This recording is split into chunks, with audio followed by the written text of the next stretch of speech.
I think calling Tyreek Stevenson's career thus far a disappointment would be a little bit of an understatement. Stevenson went from a guy that year one we were looking at as an ascending young corner, especially at the back end of that year when he looked like a star, to someone that a lot of Bears fans wanted to see cut mid-season last year because of the infamous Fail Mary debacle. However, this season Tyreek Stevenson has really shown up. He has been tasked with becoming the number one corner in light of Jalen Johnson's injuries, and he stepped up in a big way.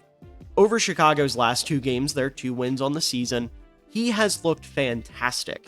And while I'm not saying I think this is going to be Stevenson's new norm, and I'm not saying I think he can be a number one corner in this league, I do think this is vindictive of Stevenson being with a coaching staff that trusts him and playing with a little more swagger. He kind of lost that after the Fail Mary for understandable reasons, and it seems to be back in a big way. So because of that, I want to take a look at 5 plays over the last 2 weeks and kind of show off what Stevenson's been doing and why maybe we should start to consider that maybe he can be a really nice number 2 opposite Jalen Johnson once he's healthy.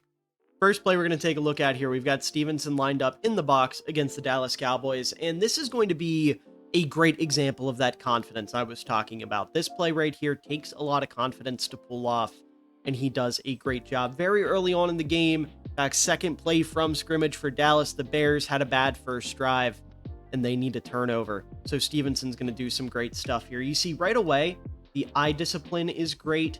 He is staring down the running back. This is something Ben Johnson has talked about, where Stevenson is not only a good cover corner, or has been the last 2 weeks, but has also been making some plays downhill. I don't have any of them in this video because they're not relevant for like confidence per se, or him like making a big play, but he is around the ball constantly, getting in on assisted tackles, getting in on solo tackles, even in the run game after the catch.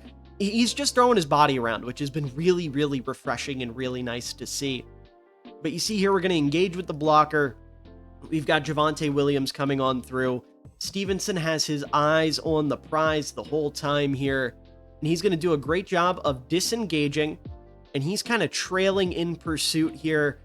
You see Javonte Williams, he has one man in front of him. You've got 2 players behind him, including Stevenson, with 2 blockers.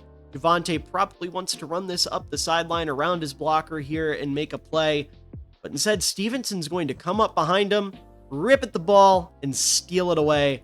That's a fumble. He's feeling great about himself. I mean, you don't do this little skip and jig at the end of the play if you're not feeling yourself. That was one hell of a play by Tyrique Stevenson. I mean, we're Bears fans out there. We know the peanut punch. But right here, we got the Stevenson strip. Just a phenomenal play right here. Again, we watch him come up behind, rip it away, keep the feet in bounds. How about that? Ends up turning himself sideways, keeps both feet in bounds, has full possession of the ball, falls out, and he's jumping for joy. He's like, I did it. I did something good. And it's like, hell yeah, man, you did. You finally did. And that seemed to be a spark for the next couple plays and whatever else he ends up doing this season. Next play we're going to take a look at here. We're in the second quarter. 3rd and 8. Very, very important play for the Bears defense. The Bears defense has been one of the best third down units in the league, and this play is a prime example of that across the board. So you see we're in cover 3. We've got our 3 DBs who are playing deep. We've got a little match coverage here with the nickel and the slot receiver. We've got match coverage here with Stevenson and George Pickens, and then our 2 linebackers are going to be on a zone as well. So Stevenson, pretty straightforward job. He's got Pickens isolated at the bottom of your screen. So again, he's just got to match him. He's got to keep up with what he's got going on. So Pickens is going to try to run an in-breaker here, a slant.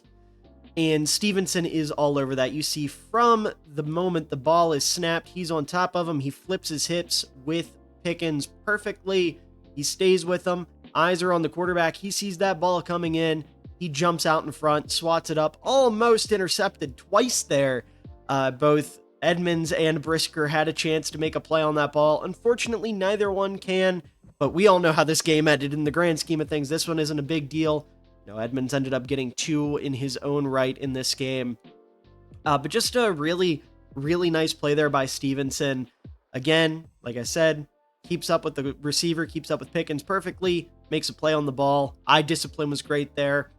Stevenson had this thing early in his career where, because he was opposite Jalen Johnson, he was playing that second fiddle.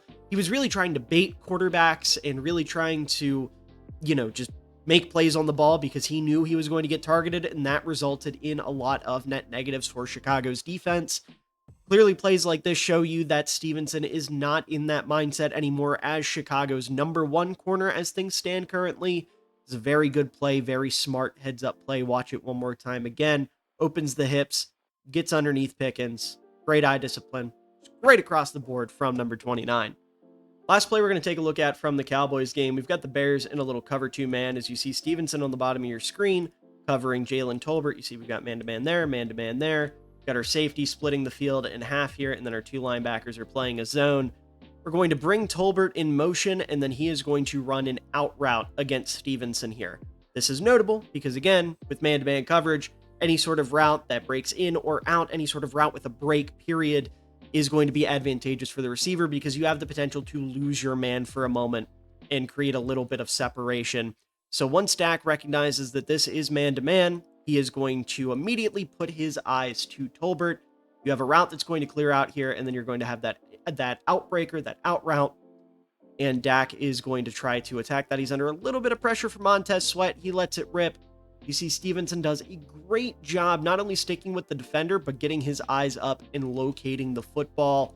He's going to end up getting up underneath of it and forcing the incompletion. That's going to bring up a 3rd and 9 for Dallas. They do not end up converting. So that's a very, very nice job. 1 second down. Again, just sticks with the receiver, gets his head around, locates the ball, and plays the ball in coverage instead of playing the receiver. I think I called him a defender earlier on accident. I apologize. But regardless, again, very good play, very smart play. Doesn't try to undercut the route like he would have maybe a year or two ago.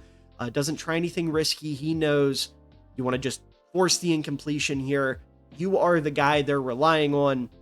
So he does a great job there of just playing it smart, playing the ball, and forcing the incompletion to, again, bring up that 3rd and 9, which the Bears are able to get a stop on and force a punt. Jumping over to the Raiders game now, we've got 2 plays to take a look at. The first of which we've got Bears in man-to-man coverage. You see across the board, we're going to have Edmonds on the running back. Got a cover one here with Byard.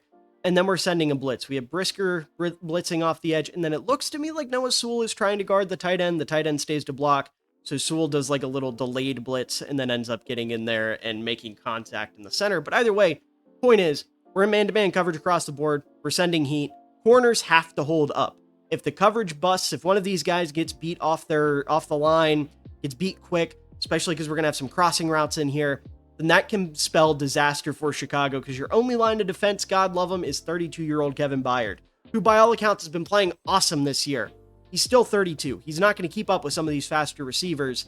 And lo and behold, Tyrique Stevenson is up against Mr. Dante Thornton Jr. out of Tennessee, the rookie, who is super fast, 6'4", someone that's very exciting for the Raiders offense.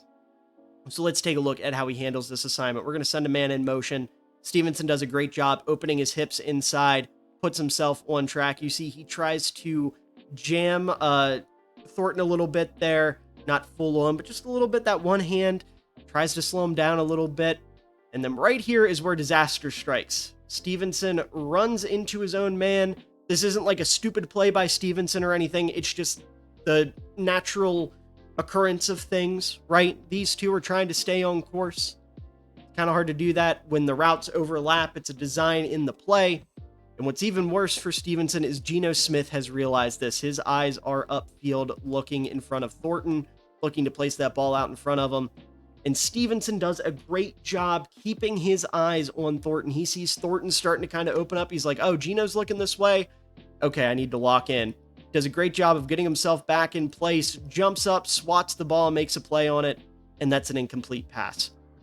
I guarantee you, about a year ago, maybe a little under a year ago, 3/4 of a year ago, Stevenson is trying to either jump this route and is letting up a huge play because he misses it, or right there, that ruins the play. Stevenson's getting lost, running in the opposite direction, not knowing where to go, and Thornton is breaking open. And again, God love him, Kevin Byard, he has his hips open. He kind of recognizes what happens here, and he ends up floating towards the sideline. It'd be him one-on-one with Thornton, and I don't know how much I love that matchup in open space. So That's a hell of a catch, or a hell of a play, excuse me, to prevent the catch by Tyreek Stevenson, and one that, in my mind, shows growth and maturity from a player that, by all accounts, has needed to show growth and maturity very quickly, and he's definitely done so through the last 2 weeks in the 2 games we're taking a look at here. And the final play we'll take a look at here, we got the Bears in man coverage across the board. You see, boom, we've got Nick McLeod coming over in motion to meet with Brock Bowers, man there, and then Kevin Byard, lone safety. He's a single high guy here. So Geno pre-snap knows that this is man-to-man coverage. This will be important because we've got Tyreek Stevenson guarding Jacoby Myers, who's going to be coming across on a crossing route. Crossing routes are usually pretty good against man coverage, right? This is not news. So we'll take a look at how this plays out for Stevenson and Myers here. You see, Myers is going to try to sell Stevenson with the head fake. He's got his eyes pointed here. He's going to be traveling to the inside. Stevenson does not bite on it at all. He opens his hips, sticks with Myers. Just a great job there off the line, sticking with the receiver. And then you'll see right here, Myers starts to drift upfield on the crosser. So Stevenson realized the best thing he can do is drift underneath. He wants to undercut this throw, and that is exactly what's going to happen. He makes a diving catch and pulls in the interception for Chicago. We take a little bit of a closer look here in the backfield. Fast forward just a little bit. You see, we're going to have some play action. Geno's under pressure, so he is looking downfield pretty much immediately. He knows he wants to hit Myers. He knows he wants the big play. Stevenson's eyes are on Geno, so he reads him pretty much the whole way and just hauls that one in. And you see, when he hits that ground, he hurt himself. If you were watching the game, you know he stayed on the ground after he got tackled. Took a lot out of him to make that diving catch. So putting himself on the line, Bears need a play at the top of the half. They get it here from Stevenson, and this is actually the play that ended up leading to the drive where Caleb Williams threw his lone touchdown of the day to Rome Odunze. Just to shout out Caleb Williams, maybe the most impressive throws in his career. The anticipation, on that throw was absolutely unreal. But that play wouldn't have happened if not for Tyreek Stevenson. We'll take one more look just because this is such a good play. Again, doesn't fall for the head fake, opens his hips, sticks in his hip pocket the whole time here, undercuts the receiver, just makes a tremendous play on the ball. Again, after seeing all of those plays of him playing it a little conservative, playing it smart per se at the ball, at the catch point, it's nice to see Stevenson here realize and recognize that he has a chance to make a big play for Chicago and going out and making that big play for them. But anyways, folks, that is going to do it for this video. I hope you all enjoyed. If you did, please make sure to leave a like down below, as it does help out the channel a ton. It shows your support, it shows you care, and I really do appreciate it. Also, make sure to subscribe for more NFL content coming your way throughout the rest of the regular season, into the offseason, and beyond. And also make sure to make your voices heard in the comments. Let me know what you think about Tyreek Stevenson, about this video. You know, do you think I'm being a little too generous with Stevenson? Are you still not over the Fail Mary? Do you think he's on the upswing? Whatever it may be, let me know. I'd love to sit here and be able to converse with you guys about a player that I think is very, very interesting to follow given everything going on around him. But above all else, once again, I hope you all enjoyed, and I hope you all have a wonderful day, evening, night, afternoon, whatever time of day it is for you. I hope you enjoy it because you're all wonderful people and you truly do deserve it. Had a chance on the throwback. This was an ill-advised throw. What an unbelievable catch by Cole Kmet. And he cups it too. No movement when he hits the ground, tucked up against his shoulder. Wow. Using that